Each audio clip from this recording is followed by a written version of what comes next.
Childhood is the defining period of identity in a person's life. The development of positive self-confidence and appropriate values and morals appear before the end of schooling. My schooling and family life both played equally essential roles in me becoming the person I am today. For myself, I grew up as a white Australian in metro suburbia areas, in which the schools and neighbourhoods were generously populated. I had very minimal cultural diversity within my family and my community. As a result of this lack of diversity, I never felt like an other during my schooling. It was easy to fit in with people because we were all the same. In an almost opposite example, John, back in the 1970s, migrated from Croatia to far north Queensland with his family just before he began primary school. At home, John, his parents, and his 3 older siblings spoke nothing but Croatian. Living in a rural farming community with an extremely minimal population, John described his own childhood as isolated. However, due to his surrounding area being almost solely populated by fellow Croatian and Italian migrants, John and his family were able to find solace and support within their community. Matilda Primary, his first place of schooling, consisted of only 60 children, nearly all of whom were from Croatian or Italian migrant farming families as well. Whilst John was able to fit in with these people, he now sees how this isolated their community and hindered them from associating with other Australians. Yet, within school, John didn't have a sense of being an other.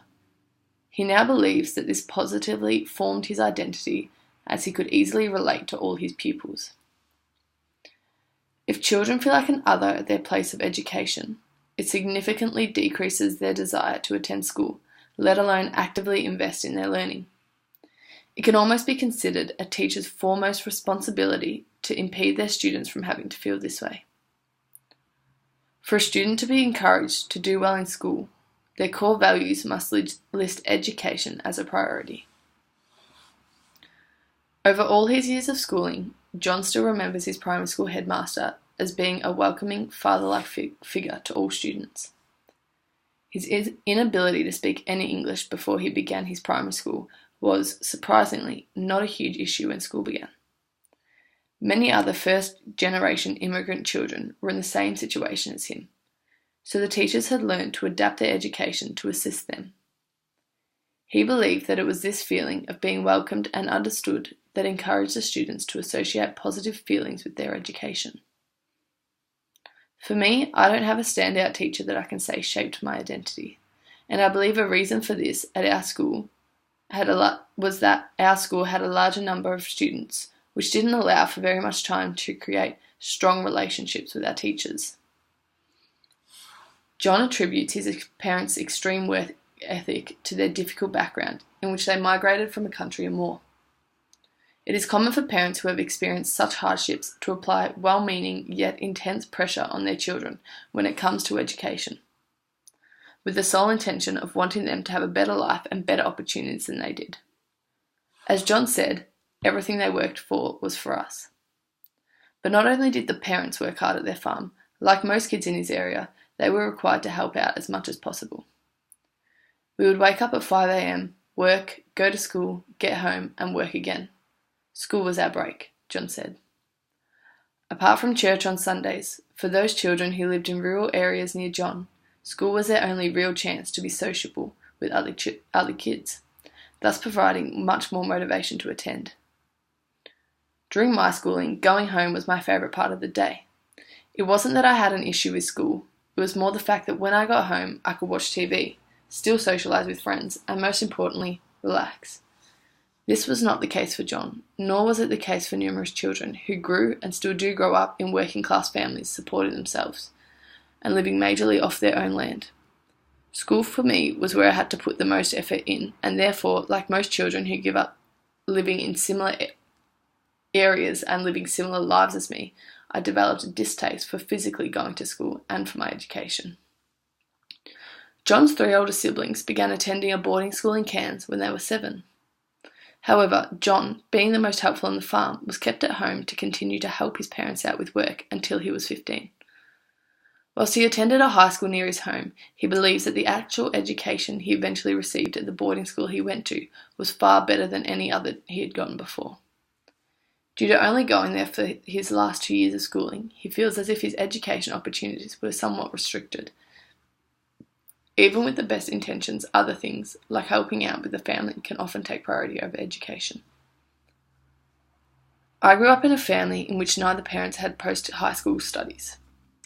They both have full-time jobs and have done very well for themselves. However, they have always strongly encouraged my sisters and myself to attend university. Myself and John experienced very different approaches towards our education priorities. He had grown up with his parents not having very much in the way of their socio-economic status, which stemmed from their lack of education opportunities.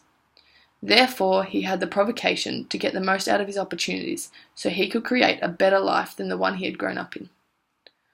I had grown up with both of my parents deciding themselves to no longer continue their own education, yet still having the ability to work and make themselves into a middle-class family.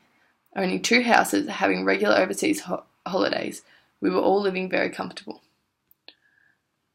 For myself, I observed this as education not being a necessity to creating a more than contented life.